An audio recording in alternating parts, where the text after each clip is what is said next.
Kamu tahu, seringkali kita lihat orang di sekitar kita kelihatan bahagia banget ya. Iya, kayak semuanya sempurna. Tapi kadang itu cuma tampilan luar. Betul, banyak orang senyum di luar, tapi di dalamnya rapuh banget. Kayak cerita tentang Rina tadi ya. Di medsos, hidupnya glamour, tapi ternyata dia pernah depresi berat. Dan dia baru merasa lega setelah berani cari bantuan.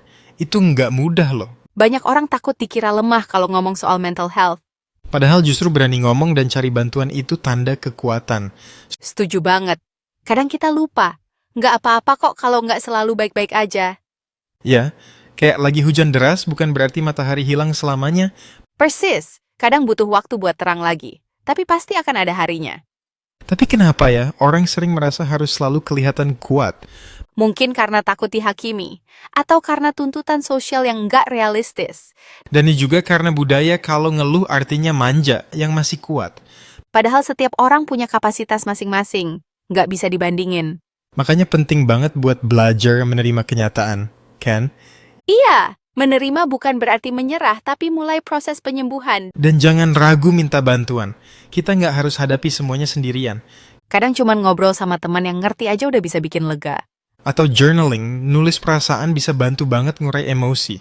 Aku juga suka meditasi, biar pikiran nggak terlalu berisik. Setiap orang beda, yang penting tahu apa yang cocok buat diri sendiri. Dan dari tiap kesulitan, kita bisa nemuin makna.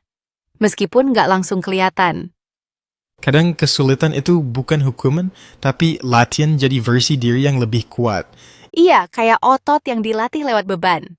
Sakit, tapi bikin kuat. Dan ingat, semua orang punya perjuangan. Kita nggak sendirian. Jadi buat kamu yang lagi berjuang hari ini, kamu nggak sendiri. Kamu cukup, kamu layak dicintai, dan kamu bisa lewati ini. Terima kasih udah dengerin episode ini. Jangan lupa follow podcast ini dan bagiin ke orang-orang terdekatmu. Sampai ketemu di episode berikutnya. Tetap kuat ya. Dan tetap jujur sama diri sendiri, itu langkah pertama menuju pulih.